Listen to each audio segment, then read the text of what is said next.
Hey there folks, John here with Through My Lens, and today I'm coming to you with another knife-related video.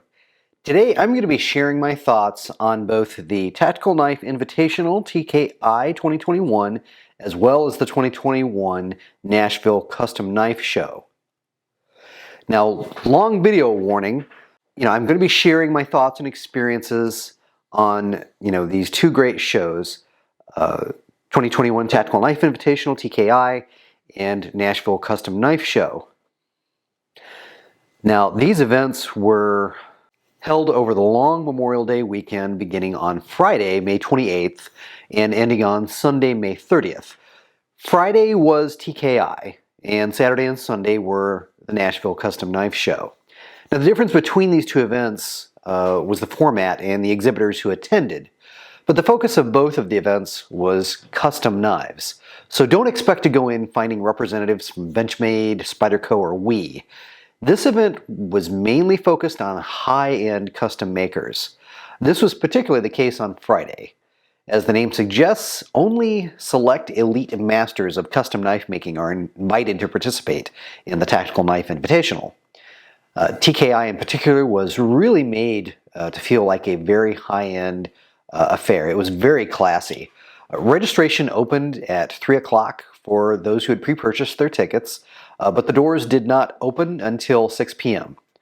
I drove to the event from where I live in Ohio and ended up arriving at the Doubletree Hotel in downtown Nashville around 2:30, I think. Yeah, that was about right. So I ended up waiting quite a while before TKI started, which is both good and bad. It was nice to talk to some of the folks at Recon 1 that I had only spoken with over the phone while doing business with them, and it was nice to talk to some of the other knife enthusiasts and the collectors prior to the doors opening. I would say there was close to 20 different exhibitors at TKI, and I'm really ashamed to say that I had only even heard of a handful of the makers that attended. I was familiar with Anthony Morfione, R.J. Martin, Bob Terzola, Dmitry Sinkovich, and of course Sergei Shirogorov. The rest of those in attended I was completely unfamiliar with and had zero exposure to their work. I should add that two of the exhibitors, Terzola and Sinkovich, participated in the event virtually, which actually worked out pretty well thanks to the wonders of modern video conferencing technology. Knives could be acquired from vendors at TKI in two different ways: auctions and lotto. Now, each vendor had auction pieces there.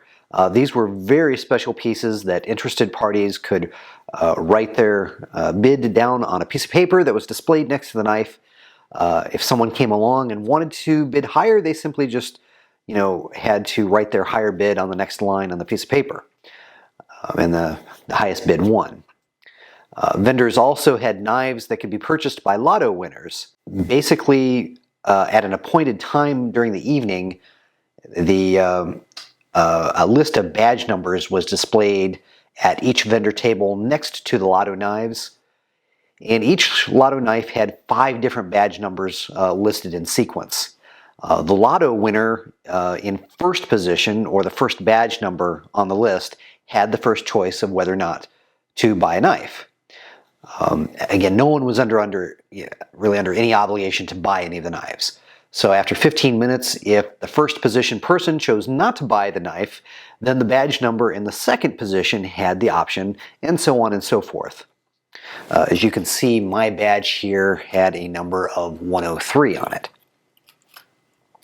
Now, I was initially concerned that I might actually be it might actually be difficult to run around the room and hit all the tables looking for your badge number, but that turned out not to be a problem, really.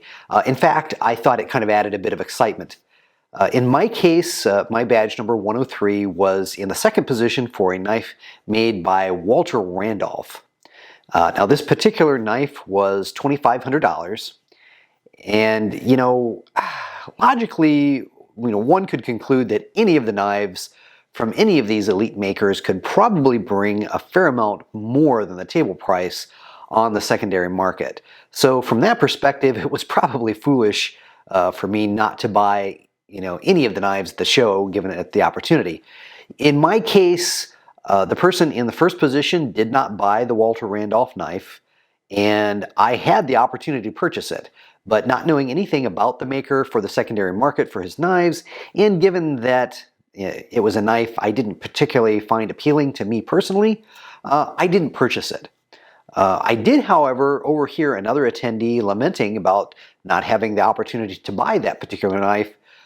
So having heard that, I allowed him to purchase it in my place. So basically, I said I was going to purchase it, and he kind of paid for it. It was legit, I was just giving him the opportunity to do so in my place.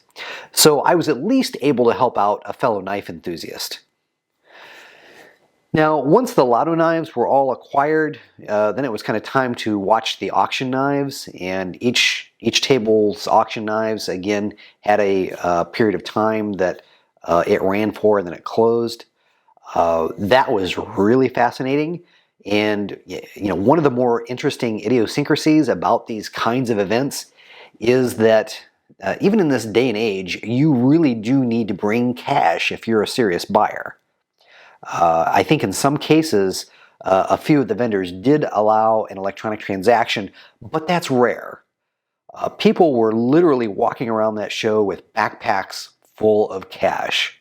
Now, because of my interest in Shirogorov, I mainly hung out at that table, and I watched a guy, when the auctions for both of the custom prototype Russian Laksha knives, which Shirogorov debuted at the show, when they ended, these two knives went to this guy. One was over $24,000 and the other one was about $21,000 respectively. And again, the same guy won several other of the high-end auctions. So I'm pretty certain he ended up spending in the neighborhood of about 100 grand on Friday night. Now, from what I understand, he was not buying just for himself, but also for some of his friends and associates. But that's still an eye-watering, jaw-dropping amount of money to spend on knives. So that's just something you don't see every day. So that certainly made attending the Friday TKI event worthwhile, even if I didn't buy anything. Now, if the Friday event felt more like a cocktail party with a whole bunch of rich guys, Saturday felt more like a traditional knife show.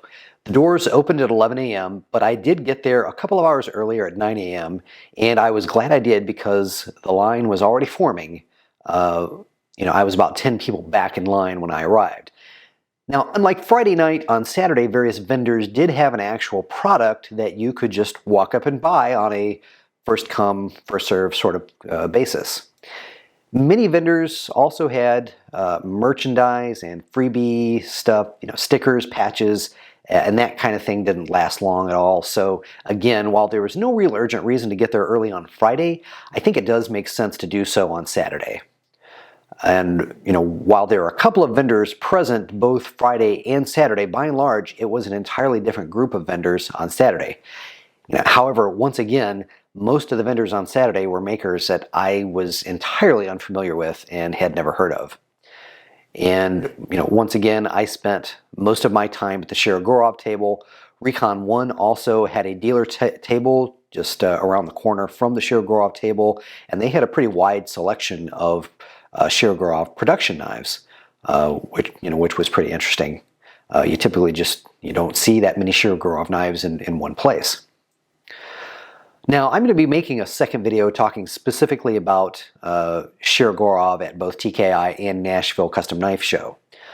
This video is really intended to just present my overall impressions of both shows and give people considering attending future events some idea as to what to expect when they attend. The first thing I'd like to say about my weekend experience is that both TKI and Nashville Custom Knife Show were extremely well run by R1 Promotions.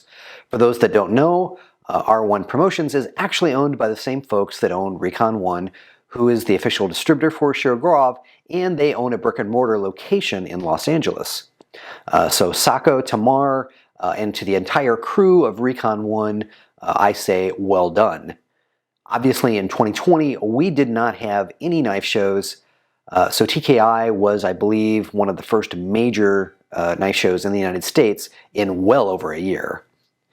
From what I understand, TKI and Nashville Custom Knife Show were recently acquired by R1 Promotions, and I believe that this is the first time that the shows had run under R1 Promotion ownership. And again, from someone who's been to a lot of these types of events, ranging from small local shows to Blade Show and to SHOT Show, I think this event was again extremely well done. Friday night ran from 6 to 11 p.m. and your ticket price included a very nice buffet and a drink ticket. So I thought it was a pretty good value for the ticket price.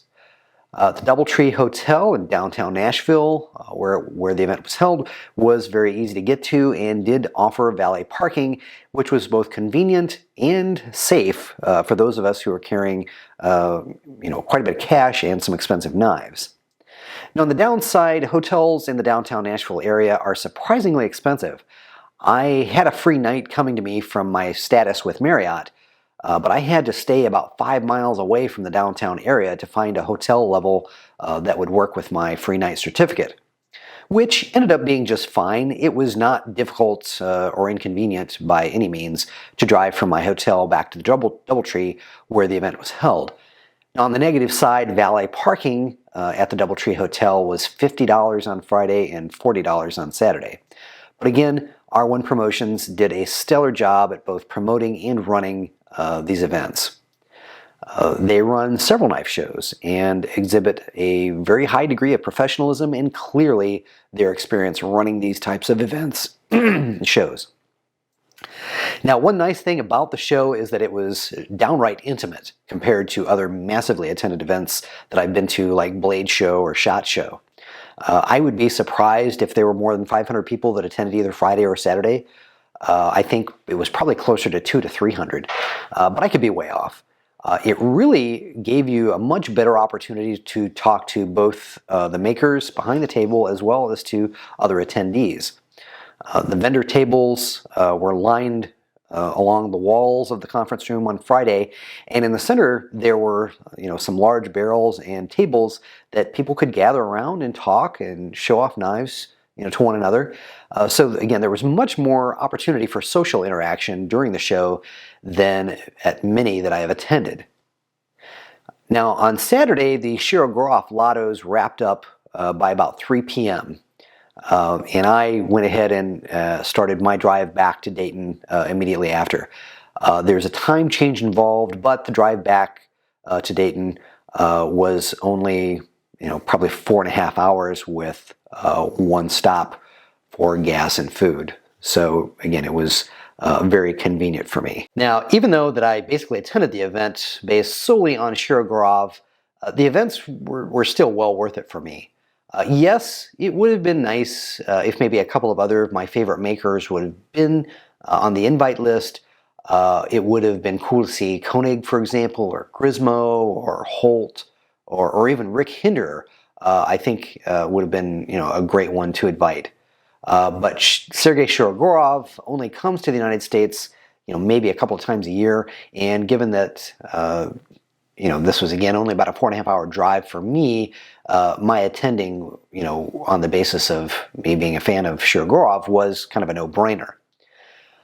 Now, no matter if it's the case, if you're only interested in one vendor or several, the main reason to attend one of these events is to have the opportunity to possibly buy from one of these makers whose work is virtually unobtainable outside of paying inflated secondary market pricing.